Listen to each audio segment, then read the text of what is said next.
ভারতের স্বাধীনতা এবং সংবিধান রচনা হয়ে যাওয়ার পরেও দেশের একটি রাজ্য বিদেশি শক্তির অধীনে ছিল। শুনতে অবাক লাগলেও ঘটনাটি সত্যি।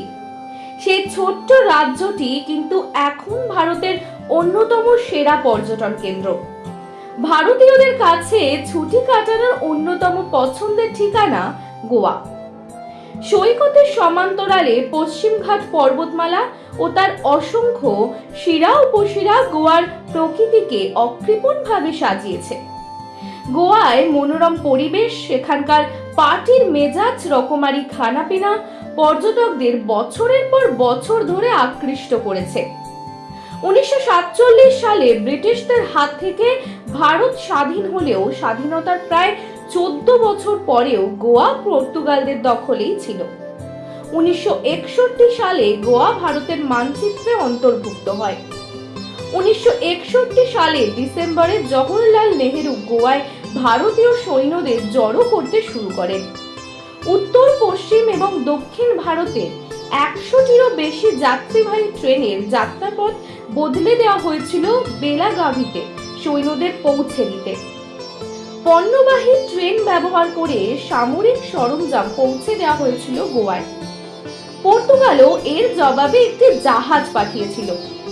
জাহাজটি বন্দরে পৌঁছানোর পর 12 ডিসেম্বর লিসবনের উদ্দেশ্যে ফিরতে যাত্রা শুরু করে।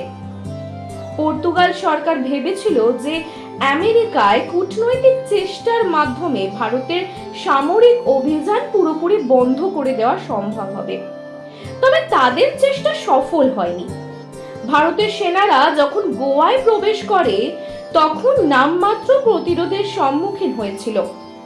ওই বছর 18 ডিসেম্বর উত্তর, দক্ষিণ এবং পূর্ব দিক থেকে গোয়ায় প্রবেশ করতে থাকে ভারতীয় সেনারা। 36 ঘন্টার যুদ্ধ চালানোর পর পর্তুগালের অনভিজ্ঞ সৈন্যরা ভারত সরকারের কাছে আত্মসমর্পণ করে। এই অভিযানে ভারতের 22 জন সেনা নিহত হয় এবং 58 জন সেনা আহত হয়।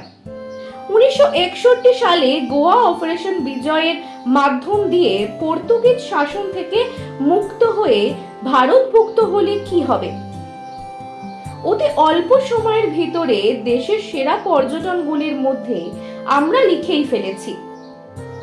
উত্তরে মহারাষ্ট্রের দিকে গোয়ার প্রথম জনপ্রিয় বিচ আরাম্বল ও দক্ষিণে কর্ণাটকের দিকে শেষ সুপরিচিত সৈকত পালোলেম। মাঝখানে অগণিত ছোট বড় সৈকত, প্রত্যেকের সৌন্দর্যই আলাদা। শহরে যেমন থাকার ব্যবস্থা আছে, তেমনি সমুদ্র সৈকতে রাত কাটানোর ঢালাও আয়োজন রয়েছে।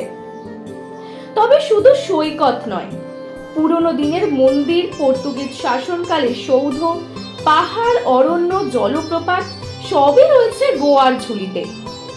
সপ্তাহে ছুটি বলতে কারো একদিন, আবার কারো দুদিন। 1-2 দিনের ছুটিতে কলকাতার আশেপাশে কোথাও যাওয়া যায় তা নিয়ে ভাবনার শেষ নেই। অনেকেই চান 4 চাকা বা 2 চাকায় ভর করে চটজলদি কোনো জায়গা থেকে ঘুরে আসতে, কিন্তু কোথায়? চন্দননগরের ফরাসডাঙ্গা বলেই পরিচিত গঙ্গা তীরের এই প্রাচীন শহরে জগদ্ধাত্রী পুজোর কথা সকলেই জানে। ফরাসিদের প্রাচীন উপনিবেশ এই শহরের আনাচে কানাচে ছড়িয়ে রয়েছে ইতিহাস। চন্দননগরের নাম শুনলেও যাদের এখনো ঘোরা হয়নি তারা একদিনেই ঘুরে দেখে নিতে পারেন এই শহরের দ্রষ্টব্য জায়গাগুলি। চন্দননগরের কথা উঠলে প্রথমেই মাথায় আসবে স্ট্র্যান্ড। স্ট্র্যান্ডের বেঞ্চে গঙ্গার বুকে সূর্যাস্ত না দেখলে কিন্তু ঘোরাটাই বৃথা। স্ট্যান্ডের এক পাশে পুরানো museum, Sacred Heart Church, Patalbari, Nandadulal মন্দির ঘুরে নিতে পারেন। আর চন্দননগরের বিখ্যাত মিষ্টির স্বাদ ছাড়া কিন্তু বেড়ানো একদমই অসম্পূর্ণ থেকে যাবে। কলকাতা থেকে চন্দননগরের দূরত্ব 40 কিলোমিটার। দিল্লি রোড ধরে গেলে 1.5 ঘন্টার মধ্যে গাড়িতে পৌঁছানো সম্ভব। এই শহরে বেড়ানোর উপযুক্ত সময় সেপ্টেম্বর থেকে এপ্রিল। প্রচন্ড গরম ছাড়া যে কোনো সময় যাওয়া যেতে পারে। কৈখালি কলকাতা থেকে নদী, ম্যানগ্রোভের জঙ্গল যাওয়ার জন্য খুব একটা ঝক্কি না। ঘুরে আসতে পারেন সুন্দরবনের প্রবেশদ্বার বলে পরিচিত কৈখালী থেকে। ঘুরে নিতে পারেন নিম পাথর। কৈখালীতে মাতলা নদীর ধারে প্রবল হাওয়া আর বিশাল মনে হতেই পারে এইটা যেন কোনো সমুদ্র। আর যদি পূর্ণিমার রাতে যাওয়া যায়, মাতলা নদীর সেই রূপ অনির্বচনীয়।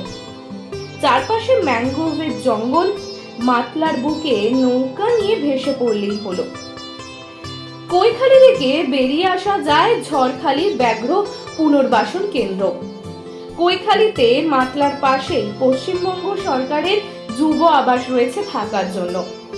কলকাতা থেকে কৈখালীর দূরত্ব মোটামুটি 50 কিলোমিটার।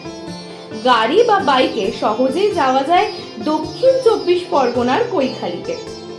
যাওয়ার উপযুক্ত সময় সেপ্টেম্বর থেকে মার্চ।